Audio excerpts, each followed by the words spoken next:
Dispensary TV. What's good? What's good? What's good? We live from the Hood Dispensary TV. I am Million Plus Leo King. It's your boy OG2 Jizzle. That's right. We back. You already know what the motto is.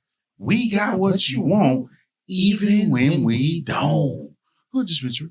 Man. Yes, sir. Hey, Man, we on her on that good. Hey, this that clean smoke today, man. We here on that clean smoke, man. We dabbing it up. So y'all know 2G extra happy. We dabbing it up today, baby. dabbing, man. Yeah, man. You know we got a special guest in the building, man. Nah, We on real special, shit. man. You know what I'm saying? A Dallas legend, man. Man. You know, we want to give flowers to the pioneers of the city, man. And, you know, this is one of those guys, man, who definitely shifted the culture, man. One of those guys, man, who, you know, quiet as kept, has been behind the pen of many of our favorite artists. You know what I'm saying? Crazy word. Hey, but none other than the legendary Classik Mussik. What up? What up? Man, What's up, man? I like that intro, man. Yeah. Nigga, you been putting in work for a minute, man. Man, Yeah. I'm talking about in the resume, it can go on and on, man. It's The insane. resume, man. The man got a resume, man. It's insane. I'm talking about, hey, man, the black and white, the ink don't lie, man. He is an artist, writer, producer. Yes, sir. You know, from Dallas, Texas, Yes, sir. reside in California. Yes, sir. Has worked with the greats of Pharrell Williams, Jamie Foxx, Miley Cyrus, Shannon Tatum. Nigga, I didn't know Shannon Tatum even did no motherfucking music or nothing like that. You know what I'm saying? The man been on Jimmy Kimmel Live, man, ABC, Disney. He got credits with Yo Gotti, Rose to Riches Tour, Ace Hood, Waka Flocka, Lazy Bone, Devin the Dude, Alley Boy, Lil Kiki, Lil Will, Killer Calleon, Zero, J-Dog, Mr. Lucci, Mr. Pookie, Party Boys, T-Cash, Young Nation, Pookie Leroy. Hey, man, the list go on. OG 2G. Man, nigga bless me with a couple. You know what I'm saying? Hey, man, the resume is beyond Immaculate. impressive, man. Yes, sir. Appreciate it. I've been blessed to add some more to the list, man. Yeah, this just some. I couldn't keep. I'm running out of breath. Yeah, Goddamn. Nah, I can't for keep going on, man. real. Nah, But you for know, real. that shit in different phases, man. You when coming up in Dallas, you're gonna work with the people here for sure. Yeah. And you're gonna branch out to the regional areas, other cities. And then, you know what I'm saying, if you stay at it, a lot of people quit before they get to a certain point. Yeah. You stay at it, you know what I'm saying, then you people all it takes the right person to hear your shit, next thing you know, shit, they want a song too. Yeah. Yeah. So once I did this song for Jennifer Hudson and Jamie Foxx, everything changed from that point. You know what I mean? Now when somebody know, when I go to the awards, any award shows, most people gonna if they see me, they gonna get my number because they know I'm the writer. Hey, man. Lucky Day, hey, man, anybody that I bump Yeah. into, they gonna. The boy put out a big flex off the top. Hey, put that little 22 away, man. The boy put out the big flex. Jennifer Hudson, Jamie Foxx. Like, Man. Now I'm just saying that was the pivotal moment for me. Yeah. Yeah. I can say Yo Gotti. Yo Gotti was a pivotal moment because I'd never been on tour. Yeah. When I got on tour with Yo Gotti, though, I seen it's crazy because as much as I was trying to sign to labels back in the gap, it never worked. You know, my first deal, I got my mom was sick, and I had a deal with J Records. You know what I'm saying? And she was too sick to sign my contract, so they stopped answering the phone for me because I was calling them daily, like, hey man, she gonna get better. She gonna get better. She never got better, so I couldn't sign that contract. You know what I mean? But as I kept trying to fuck with labels, it seemed like the man upstairs wanted me to just be my own boss. So he kind of kept working that way, kept working like that in my favor. I get on tour with Yo Gotti. I'm watching him buy out he was buying out all the places that we did the show at. He put his own Rose to Riches tour. I was honored to be on the first one, but I watched him do that shit. He bought the places, rented them out himself, or made a deal with the motherfucking owners of the building or whatever, and we did the shows. And some of the motherfuckers was 60,000 people, 30,000 people. It was kind of crazy. And some of the people I had worked with from Dallas, like Trilly and Prince Rick, them, Yo Gotti was going out. I was watching the whole world sing their songs. And I was one of the first people to ever get them niggas a beat in their whole career back in the day. So it kind of shit like that came full circle for me because he's coming out to their music. And this some shit I never done before. And this Yo Gotti. He coming out to niggas I grew up with music that when they didn't even rap, I gave them a track to rap. And they learned how to rap on my beats. And then I'm on tour in the whole around the world and he's singing their music. It was hard for me to forget where I come from because of that. You know what I mean? Like it was hard for me to take that shit to the head. I couldn't. Man, Yeah, That's some legendary shit right had there, Blake right? Young. That's right. Man, big flex, Yeah, man. legendary shit, goddamn. Yeah, that shit was crazy. But shit, man, go on, tell us, man. Tell us about your early starts, man. You know what I'm saying? At what point, man, in your adolescence did you feel the music touch? Shit. 5 years old, man. I wrote a song. It's crazy. I wrote a song called TWO. I put me some shades on like Ray Charles and Stevie Wonder. Okay. Then the first two people I ever knew about that did music, other than like Kurt Franklin. I sung with Kurt Franklin as a kid. Me and my mom and my sister.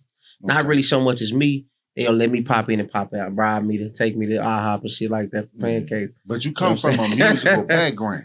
Yeah. My Yeah. mama could sing like a motherfucker. She was a model. She fucked with Paul Mitchell, all kind of big companies now when they wasn't that big back then. So my grandfather could sing like a motherfucker. He was doing the Apollo back when it was like the stage to be on back then. Yeah. And his mama didn't want him to do it, so he went another route. But I come from that shit. So the old heads in my family, the pioneers of my family they was all rooting for me. They all, rest in peace now, but I got some angels on my back, man. That I'm carrying their torch. So that shit just second nature to me. That's what's up. Music that's in the nigga blood, man. That's what's And up. I want to get more into your upbringing and stuff like that. Because while I was doing my research on you, it was a story. Yeah. Amazing story. But before we get through, you don't work with a lot of people in the city, man. When I'm going over the list, I saw the video with you and Uno Loso. Yeah. Shout out Loso. You Free got free the track- Loso, man. Yeah, free Loso, man. We Yeah. were just talking about him when we were talking about the KFI Yeah. studio and Yeah, stuff, man. good nigga, man. You got the track with Lil Ronnie out. The new one. Yeah, Julio. Yeah, Magic. me and him got so many tracks Then together. you on his album also that Yeah, just on dropped. about it, yeah. Yeah. And we got tracks. We got plenty of tracks together. Yeah. I've been knowing bro since he was a teenager. I was there when he shot the original Throw That Ass in the Circle at the crib. Oh, okay. Well, say he was there from Legendary the shit, man. You've also worked with artists here in the city, and you may be one of the few you work with likes of Yellow Beezy and Mo3. Yeah. Tell us about that, look, man. So it's a video of Rainwater that was on the internet. I think I still got a copy of it. He was letting people know, like, Classik is not me saying this, you know what I'm saying? Because I always want to keep a mixed spirit, but he was saying it like Classik was the best vocalist that ever touched the city, that ever walked the streets of Dallas. Now 3 looked up to me back in the gap before anybody knew who Mo3 was. And I was in another company. He wanted to be a part of that. Now we never crossed paths as far as that company, but I'm from North Dallas. He came to North Dallas, and so he knew who I was, and he studied a lot of my music, and we talked a lot. Fast forward, he got a name for himself now. He holds your tongue because you doing that shit. Yeah. That's what I was doing though. So he knew, you know what I mean? At the time, that was what was hot. Everybody in the city was coming to me for them type of hooks, singing like that. You know what I mean? But then I told him I'm changing to the bitches. I'm finna start singing for the females. And I put out an album called 6 Mind, and I said, you better do the same. He took my advice. He started putting out that gangster little shit. Yeah. I was the one that was instrumental in telling him, start singing, make some music for the females and everything else gonna follow. And he did it. He listened and did exactly what I told him. And speaking of big flex, man, how does it feel when you have someone like Funk Master Flex say that if you take your best singer and your best rapper and you combine them, Yeah. you have classic That was music? some legendary shit. Man. I forgot about that, bro, for a minute. That legendary shit. He did bro. write that on. He did post. I think he put that shit on Twitter or something. I forgot where he said it at, but Well, we do our homework here at this. yeah, I appreciate Most that. indubitably. That took me back, man. Listen, man, But Funk how Flex. is that though? Like, man, we waited out here and Nah, that's big. Dallas. Dallas So is look, no man's land. So You know have what I'm a saying? Funk Master Flex tell you like, Well, I knew who he was because I'm very in tune to New York. My mama from Queens, Okay. New York. Okay. So my brother and my mom and them always kept us in that culture. My aunties, and they come down and fuck with us from New York or whatever the case may be. So I always paid attention to New York. You know what I mean? My big brother is a hip hop head. So all New York rappers, bro kept me on top of it. New York DJs, anybody that was important in New York, from K Slade to fucking guy we just talked Funk Master Flex. Anybody from New York, bro, put me on that shit. So he kept me in tune with that shit. So when I had a chance to see Funk Flex say that about me, bro, I ain't gonna lie, it did something to me. It made me understand really myself a little bit more, because everybody got their interpretation of your music when they hear it, but when you hear somebody prestigious as that's a big DJ like that hears so much music and they can pinpoint. To me, it just brought it again another full circle moment for me to know that shit. I lose my roots, and to this day, I ain't lost it. Yeah. Man, the list goes on and Nah, on, for man. real, man. Like the more I was getting into the history and just going through the catalog, like it goes on and on, man. Like, how do you get in tune with so many different people? Because you gotta have the right type of energy. Just take one song. Yeah, take one song, bro. The industry is a horse for hits. Yep, it's the truth. Goddamn. And then us, the people, we love the crowd. We love music. We thrive and feed and live off of music. Oh yeah. So you got two different entities. You got one that want you to make music because they get paid off of it. Then you got the people that need it. We all need it, including myself. So I try to make certain music that I know that's gonna move the spirit of people, and I try to blend it with certain aspects that I know they can make money off me if they fuck with me to sell it. You know what I mean? So I just try to fly higher, man. And you come to my studio or anywhere I've been, where I done music, I had the greats on the wall, bro. My wall, I got a whole wall full of like Luther Vandross, fucking Marvin Gaye, and there's rappers here that was younger, in their 20s. They didn't know who I used to ask motherfucker, you know this? I don't know who Luther Vandross. I'm like, how the fuck? How? But I get how. People don't move the culture forward in enough ways on the music side. Mm. That's why it done turned into the entertainment industry instead of the music business. Yeah. It's not the music business anymore. It's the entertainment industry. The music has become the thing they put on the back burner. And we all know when you push anything old aside, it normally die. Yeah. Humans included. So it's definitely a program situation out here, man. Oh yeah. Yeah, man. That's why for me, I'm a clear reminder. That's my name, Classik Mussik, bro. I'm a clear reminder, and I'm going to stay a clear reminder of the days that we should have took advantage of instead of taking for granted, mixed with today. Because the world ain't going to get no better. It's going to get worse. Yeah. And if you hear my music, I'm going to remind you of the times that I'm going to take you back there. I mean, I'm going to take you back to the 60s, the 70s, the 80s, the 90s for sure, and let you live right in that moment. You know what I mean? Like looking at a tattoo. When you see a tattoo, you remember exactly what was happening when you got it. According to a lot of books, it tell you they roadmaps, but because everything about you and us is our consciousness. So if your consciousness see anything that remind you of something else, another time, you travel back there quickly. That's the first essence of time travel, being able to remember where the fuck you was at in the first place or when something took place.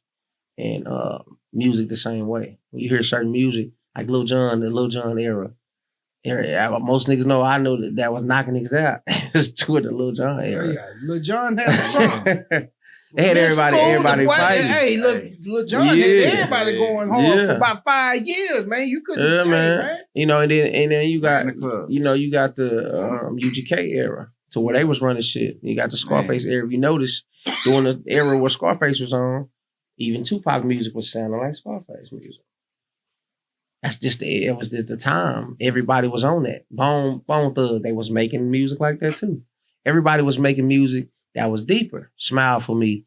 I mean, everybody fucking Crossroads. Everybody music at that time was in the same pocket because that was the era. They had everybody trying to rap like 2G. You trying to rap like Bone then? Shit, I think everybody did. Man, listen, brother. We rap like the time. You know that? Say, listen, man, we was on that. Man. You was talking about Mo 3. Go listen to some of 3 music. And bro, I promise you, I did the same shit. Oh, no. Anybody remember my old music back in the gap? Even to this day, I don't do it so much no more because I try to stay away from the rap shit like that. But people, if you know my music, you know I can sing and I can rap. You know what I mean? And a lot of it, it wasn't a slow pace or a fast pace. It's whatever pace. If the beat require me, I got a song with this battle rapper, man. What's bro name, man? He got the gray hair. He kind of sound like Kendrick Lamar to me. He a battle rapper. He pretty big, man. King Los. And if you listen to the song, I'm rapping just as fast as him. I'm actually rapping faster than him. Y'all got a video for that. Nah, we do. I think we did. I think somebody did a like one of the videos where it's not a video, but it's like I saw it and I couldn't tell the difference. I listened to the song about 2 or 3 times. Yeah. And I couldn't. You right. Both of y'all going up. I couldn't. Yeah, and I was rapping. I'm like, rapping. damn. I'm trying to catch who. I heard when it break, but I can't tell who Yeah. is it. I was trying to get my busy bone on, bro. Yeah. That's what I was trying to sound like on purpose. So let me ask y'all this, man. Being down here, and I'm glad we got somebody that's into that historical about the city and the music. Yeah, he's I want to know accurate. who was more influential as a group to the Texans, especially Dallas. Was it Bone or was it Do or Die? Influential to Dallas. Yeah, To Dallas. Do or Die. I'm trying to tell him, A lot man. Do or of people die. was adapting them styles. See, we fucked with Bone too. Yeah, We But fuck with Bone. Do or Die, that's They that's changed Do or it. Die closer was to the home. shit. They Boy, I changed Twister it. and Do or Die, that was the streets. Yeah. Bone was mainstream. Yeah, In the streets, it was Twister, Do or Die. Do you want to ride? I heard all that shit. Say, man, Kamikaze, I heard all that shit. Yeah. I was hearing Bone, but like again, that was mainstream shit. But on the hood level, oh man, everybody listened to Twister, Do or Die. Man, you been putting Nobody Do or couldn't- Die on we- from we beginning know to what end. We was Twister trying from to, we was beginning still to stuck end. on trying to learn what the fuck Bone was saying. I Yeah. sung all them songs the wrong way. Long as I was in them pockets, I was cool with it. Yeah, But I ain't know none of them fucking words. I just wanted to sound like that. We was still trying to learn their words, but with Twister, Do or Die, you can hear that shit. man, I don't tell even know motherfuckers- how you can hear Twister, because to be that fast and that precise, if I listen to he had a lot can more hear him. clarity with the cadence Man, that and shit everything. crazy. Like it was, and then he Crazy, was just bro. more rapid with it. Like, bruh, Yeah, he spoke to a different. different, he spoke to the hood.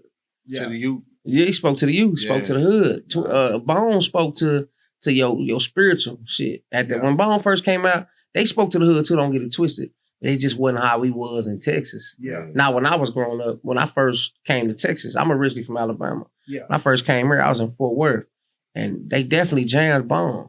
But when that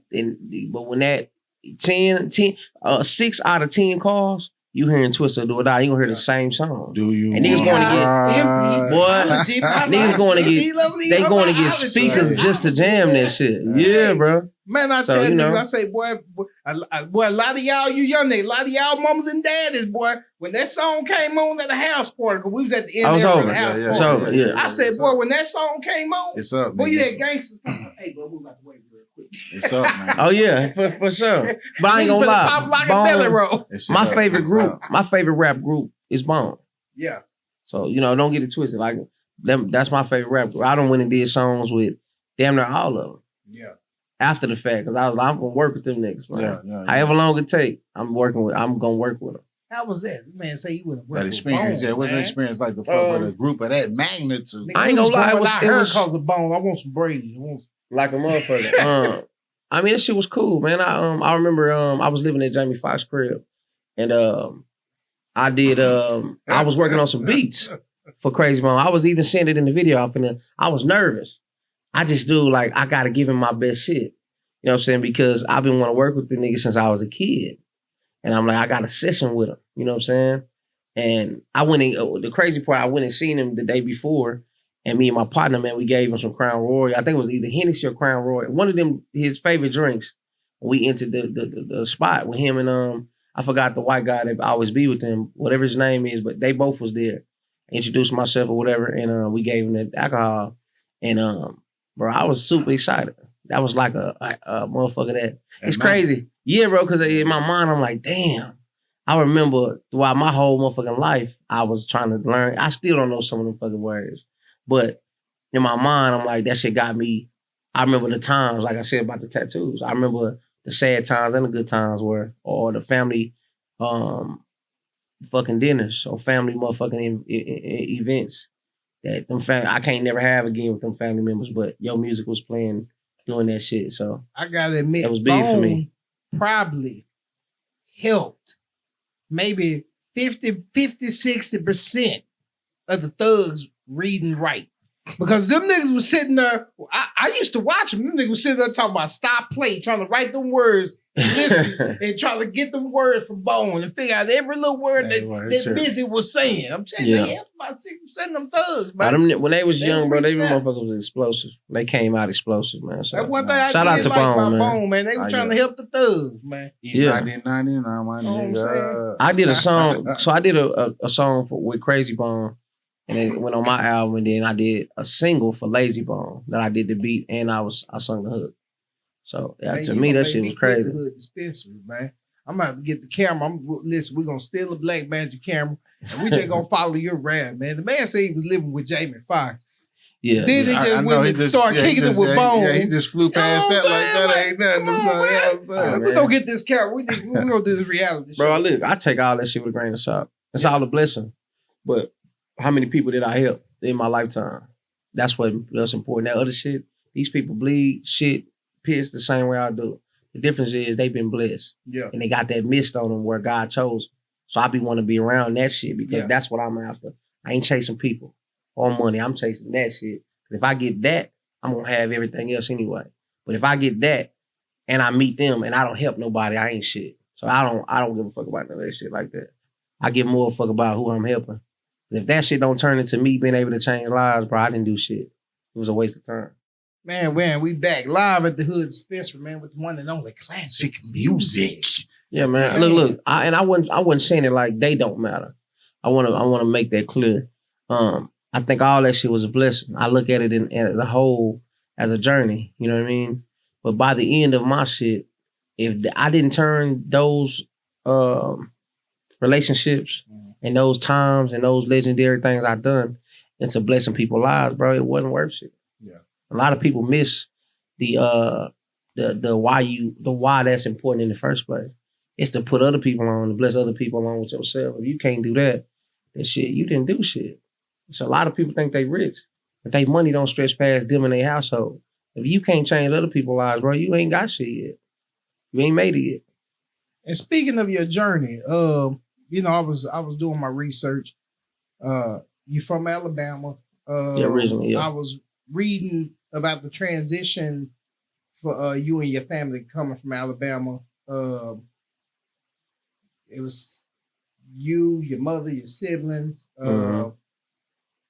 saying like in and out of shelters. That wasn't coming from Alabama. That was just shit. That was just being broke in the 90s.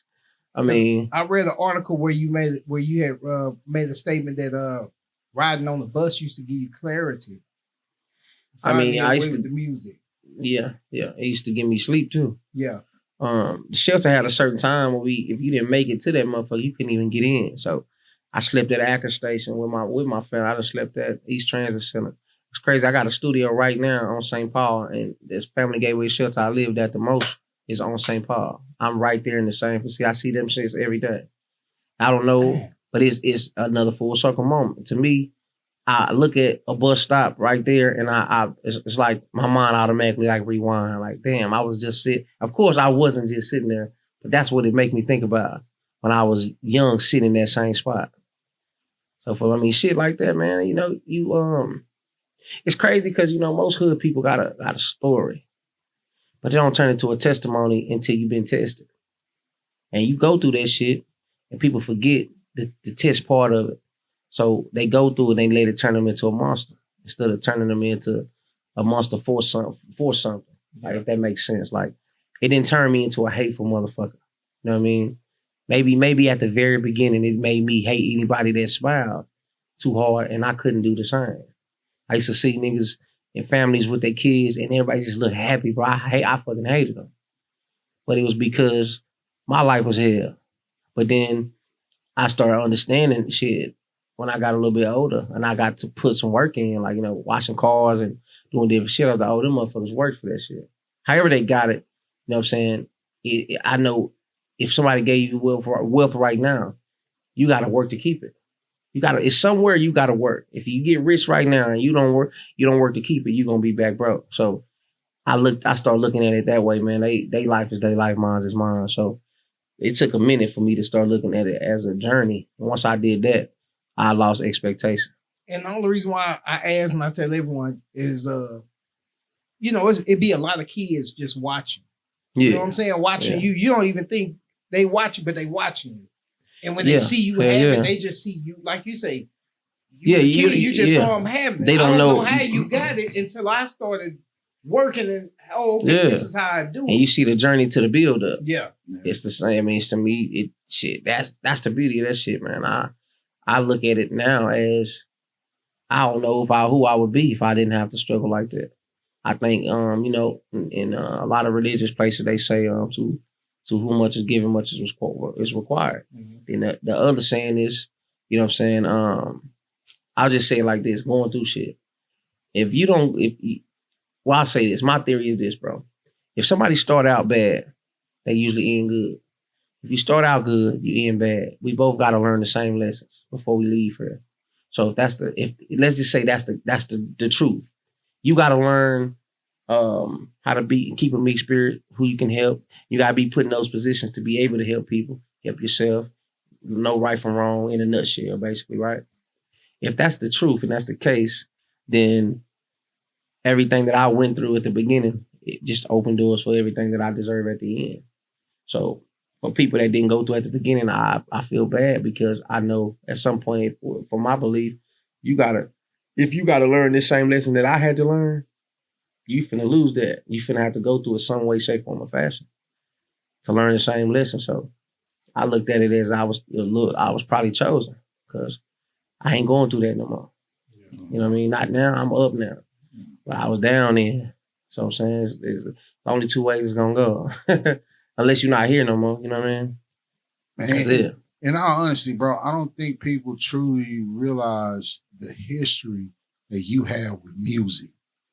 If you can, just give us a brief definition of an experience. Like, for example, you writing for Jamie Foxx and living with Jamie Foxx, getting that tutelage.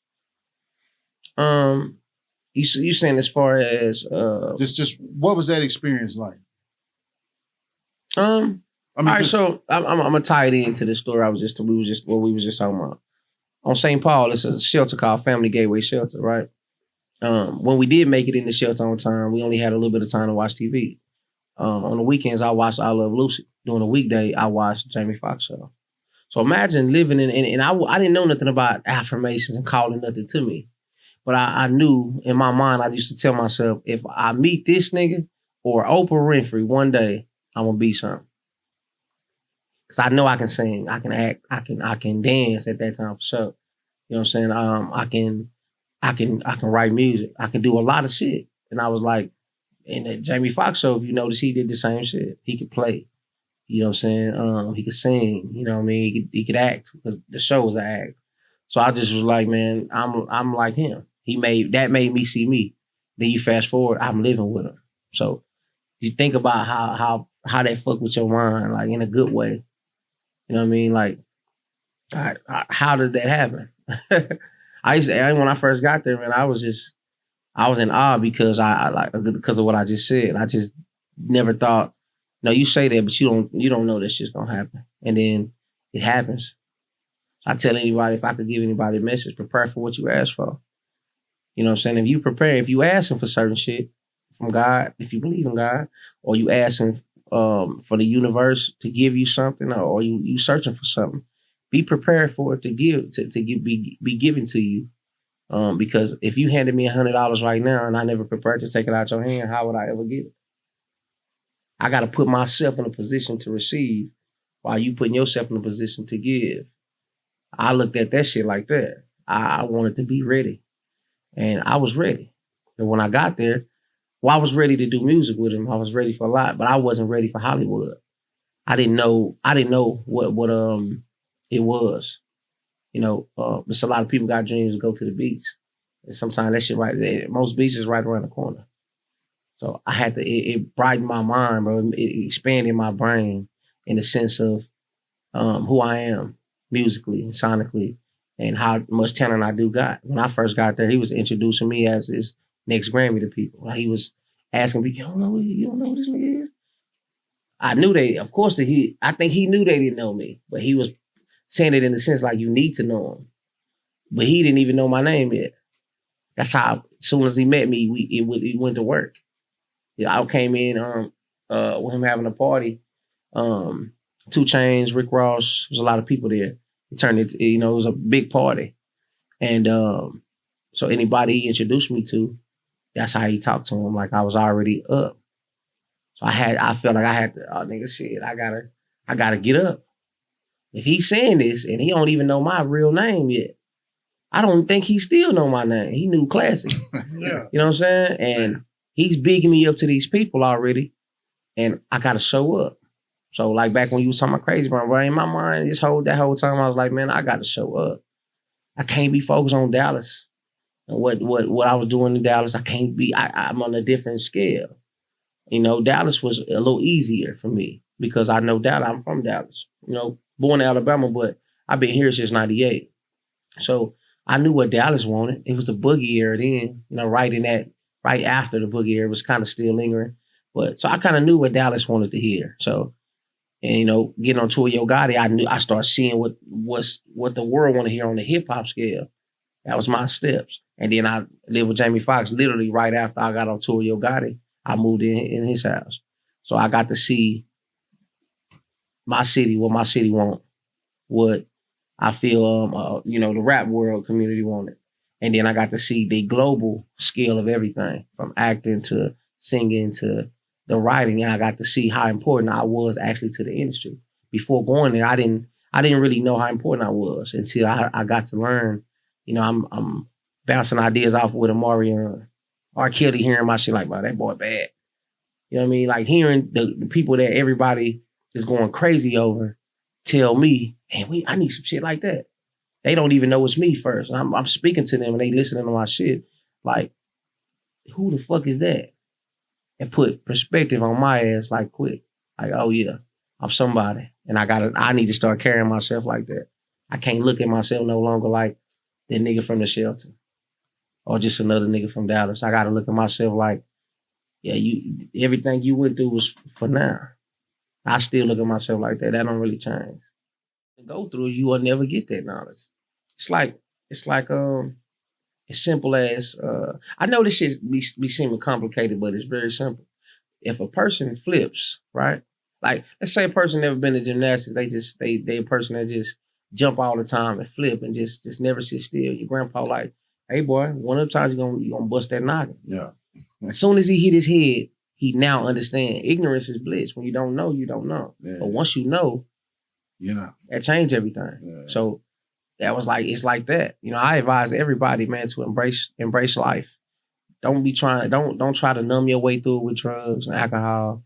Try to understand that everything that you feel and everything that you gotta go through is it's gonna shape you. A lot of people look at that shit like, this is happening to me. That's how I was in the shelter when I hated motherfuckers. But as I grew in life, I learned, this shit happening for me. That's our perspective, bro. And our perspective is warped by our perception. And that's given to you by the shit you see and what somebody tell you, 9 out of 10. But when you can get past that and you got your own experiences, now you living. Everything else is autopilot. Yeah. So, the experiences, outside of the truth or anything deep, them experiences was dope, man. I felt I was on fucking cloud 11, fuck 9. You know what I mean? Like, I'm going to Greystone and they playing my music. I'm listening to them. Some of the biggest stars in the world listen to MIA by Marion. And then my shit will come on next. And people dancing to it like they didn't switch the song. Bro, I don't know how to feel. You know what I mean? Like, it's crazy to try to explain it. I never tried to. But those feelings, bro, that shit is beyond what you ever imagine. You in the mix. Yeah, because you look. DJ just slipped you right in. You in the mix. People getting on stage, I thought, I get on stage and shit, that shit hard, right? It's dope as fuck to see the people react to your shit. And that's one thing. But they there for that. Yeah. It's set up for that. It's a stage that's set up for people to enjoy themselves. But when you in the club and people's drunk high, they themselves, they true self, right? They don't care anymore. So if they don't jam your shit, they ain't gonna jam that shit. They have to feel it. In the club, it's about the feeling. On stage and at a concert, it's about the aesthetics to me. But when they feel your shit, they don't hide that. If they not fucking with it, they ain't fucking with it. They're gonna be like, get that off of there. Like, especially a good DJ, he gonna know. He gonna watch the crowd to see, oh, the crowd is going down because I played this shit. I'm gonna get that shit off. I ain't gonna lie. I done been in the club. We hit that chub and all. Oh yeah, them niggas. Yeah, quick, because the crowd wasn't fucking with Yeah, it. that drop that you be asking for the engineer. Hey, you put a drop. Nah, they go just Yeah, man. I mean, go to the immediate banger on you. You know, the biggest blessing for me in the world that I say a lot of people need to pay attention to. Look in the mirror, like know yourself. Yeah. If you can look in the mirror and look in your own eyes, and you cool with yourself, you on the right track. I think you had a reel like that. I was on your page. I saw a reel like that where you telling people like, wake up in the morning, be yourself. Man, all right. So look, it's crazy, right? So Deandra Dixon, Jamie Foxx's sister, she taught me that. Yeah. I wasn't myself. I thought I was being myself, but I wasn't. It wasn't until I met her. She had, I think, Down syndrome or whatever. I seen her. She was aware she had Down syndrome. That's the crazy part. She was the funniest person I probably ever met. She was funnier than Fox. Fox know that too. That's the funny one. Deandra gonna keep you laughing every single time you see her, or she gonna make you cry when she cry. She made me like remember like just be my fucking self. Cause in her circumstance, I'm young. I see this woman, this girl with Down syndrome that's just a genuine, true motherfucker. I'm leaving Dallas and going off tour. Motherfuckers is hitting Yo Gotti up on stage on some gang shit. I've just seen a lot. I didn't see much genuine shit. I seen bitches leaving, they calling their husband acting sick so they can go fucking suck a nigga while we was on, because we getting off the stage. I seen a lot of weird shit, wicked shit that I know because you come from the hood, but you don't see it. You don't think it's up to scale like that, but it's bigger up to scale. You know what I mean? Our mamas and aunties say, well, every new level, a new devil. That shit real as fuck. You know what I'm saying? It's the same spirit. Them hoes is bigger as you go up. So when I got to his house, outside the glitz and glamour, and I met her, she told me, she used to say she was my biggest fan. Her biggest artist was me and Chris Brown. She used to call me Coca-Cola Classic. But I'd never seen a moment where she wasn't being herself. And you look at other people's sickness, like right now, we was in front of a nigga that didn't have arms. And he was trying to eat, but he was picking up shit. You can't help but respect and fuck with him. Yeah, we got one to wear down. His name Emmett. Yeah, bro, just no think more about Emmett. That. Yeah, bro. You gotta fuck with him Emmett because rolled the whole blunt with I'm telling you, Emmett rolled come the on, whole bro. blunt just like this. And you gotta fuck with it because what he's showing you is that shit, I'ma still get to it. And her mental illness or whatever birth defect or whatever that is categorized as, it didn't stop her from being a happy ass soul and good motherfucker. To me, that's what I learned out the whole shit. All them experiences was cool, but it was for me to learn myself. Because most of us, when we grow up, when we going up, it take forever sometimes for it. It's niggas that turning 50 tomorrow. They still don't know who the fuck they are. You know what I mean? Yeah. That shit made me full, like on every scale. Before I got back here, I knew who I was. When I got back here, I got depressed. Because I didn't know what to do. I didn't know where to move. I come from way up there now. And I went back down in my mind, but I didn't. I made a name for myself. It was time for me to it's like Floyd Mayweather, somebody winning those belts. Now you got to defend them. Like I did some shit that most of the world live and die never do. My shit played during the Super Bowl. You know what I mean? I didn't know. Man. He just won't stop with the flexes, man. My shit played during the Super Bowl. Yeah, Super Bowl 2013. Flexing, man. Yeah, Super Bowl 2013. They played the shit I did with Jimmy Kimmel, Jamie Foxx, Channing Tatum, Miley Cyrus, Channing all over your Tatum. They played that shit. And again, I'm watching the Super Bowl. I'm in Jamie's house watching this shit. And I'm thinking they was like, I didn't know what the fuck to expect. Like the song finna come on. I tell my family, I'm like, all right, the song finna come on. I'm thinking they finna play it, like while the people playing football. But nah, they waited to halftime. The first thing you see is the video in the song. So the whole world seen that shit. So for me, knowing that I'm one of the people that created it, and I'm watching it be on the biggest screen, the biggest time ever. The biggest time of TV. Yeah. I was like, oh shit, man. It's scary. It got scary. What's next for me? In my mind, bro, I didn't know what to do from that. So imagine all that happening, and then I come back here, And I'm like, I'm alone. I got to figure it out. I got no management. I got no team. It's just Classik. And I got a sick mama, sick grandfather, and a son. And I'm like, how do I, like, now what do I do? How do I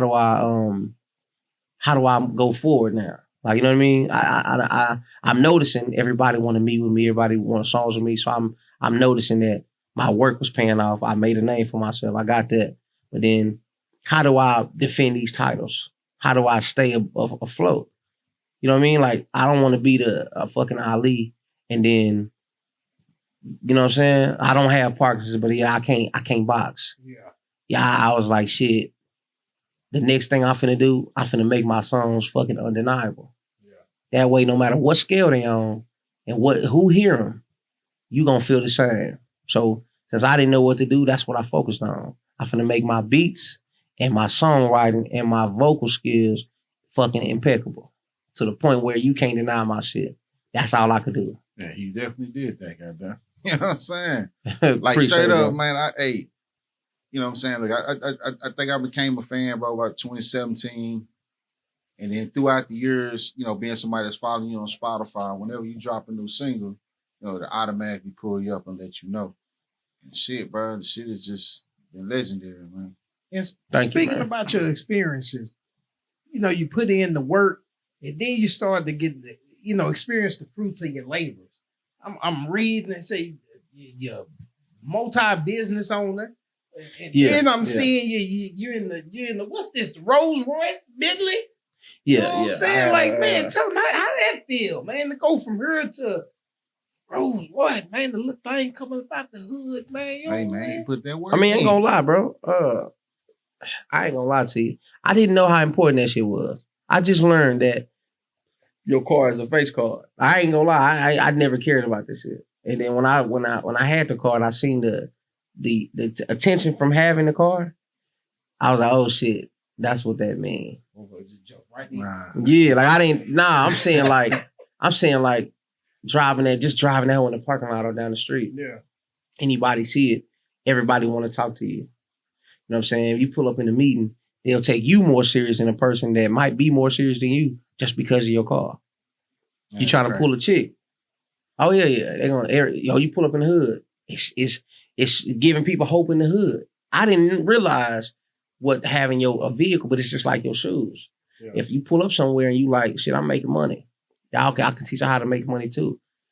The first thing they listen to how you talk, but fuck all that. They paying attention to how you look. So I started paying attention like, oh, this shit is a statement.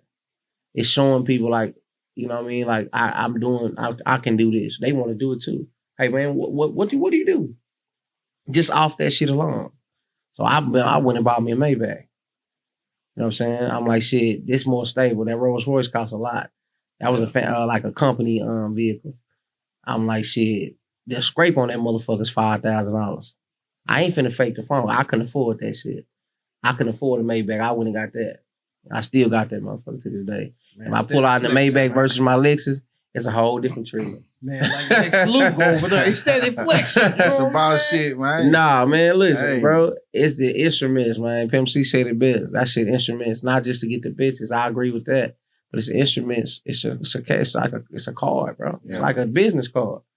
If motherfuckers say, hey, I do business, I got a successful business, whether you selling wine glasses or you cut lawns. The vehicle you pull up in says a lot. Your lawn man, if he pull up in a regular truck with the lawnmower in the back of his truck, beat up truck, you gonna take him more serious or the person that pull up with that trailer that got all them goddamn weed eaters on that bit? Yeah. It's your car. It's your card. You know, he come to handle business, guys. He come and listen, and he can do it well because he got all the tools. True that. I didn't know that that's how people look at you when they see you in a nice car. You can see it. We all know. We all grown enough to know the cars cost money. The paint jobs, the rim, 40 jobs, that shit costs. So when you see a nigga in it, you know at some point, some shape, form, or fashion, that nigga was making some money. You don't know when, you don't know if he still got something, but that shows you that nigga spent some money to get something done. Yeah. So if you have a conversation, you know, you more reluctant to have a conversation with him about money because he looked like some money. And we was talking about like, you know, some stuff when we first kicked out the show, because I know you got to get ready to go. We run the short on time. Yeah, for sure. But, you know, one thing that I tell people, Kevin Samuels Rest in peace to him, man. It wasn't always about bashing women, nothing like that. He used to be on the men. And he was just, Hey, just telling man. the truth. Hey, Yeah, man, man. you tell Truth, niggas man. the truth. Hey, man, if you Truth need to hurts. get 2-3 I just- jobs, whatever will whoop. If you just you ain't got your own place to stay. Hey, man, you need. He to was do what you telling need to people do. what Christianity taught us not to say. That's the truth. Christianity taught us to tell to say the truth, but say it in a godly way. So people remember that WWJD? Mhm. People got the misconception that Jesus wouldn't tell you off. Let's say you believe in that, right? If you really look at the story, and when he got mad, he went and threw their shit on the ground. Mhm. He went in the synagogue He went to the and synagogue, turned them kicked tables those over. tables What the fuck and is y'all everything, doing? Now, we wasn't there. We don't know the language or how he spoke to him, but we know he was angry. And when they described it, you can understand. So Jesus was getting mad and turning people's shit over. Now, today they'll say that's a sin. You didn't buy that wine, it's not your wine. You doing something wrong, no matter what your reasoning is. It taught me that intent is everything. What was his intentions for doing that? To get them to love God more, to focus on God more, focus on they self more in a good way. Yeah. So your intentions is what you get judged by. So your intentions is what you should lead with today.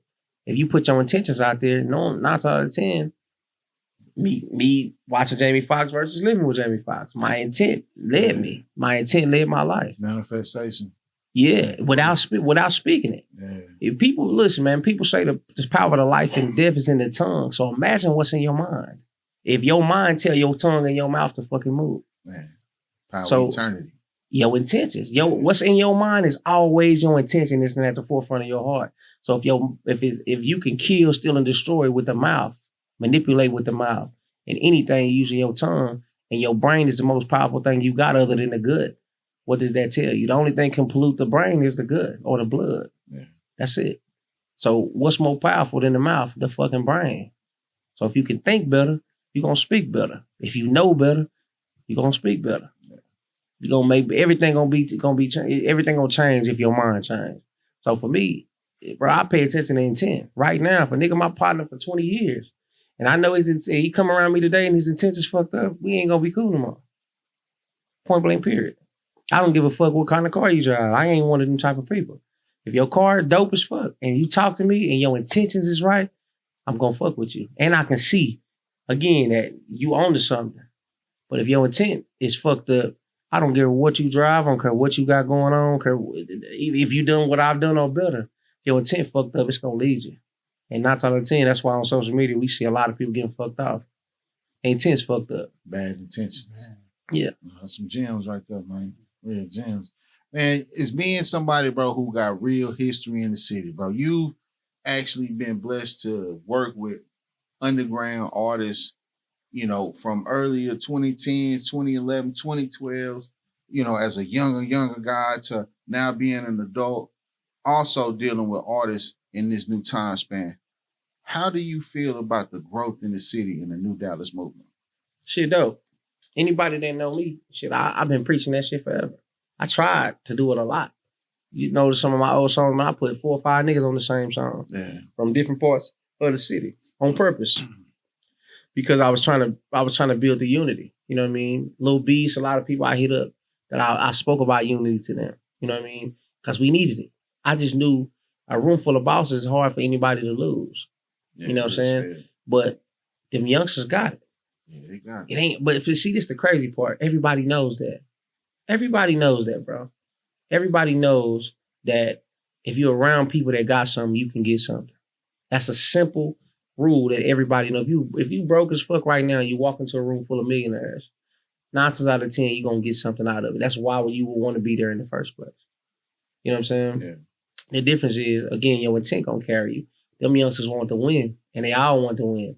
And they knew, hopefully, you know what I mean, in my mind, they got it from watching the old heads not have no unity. Yeah. No, we learn from people's successes and their failures alike.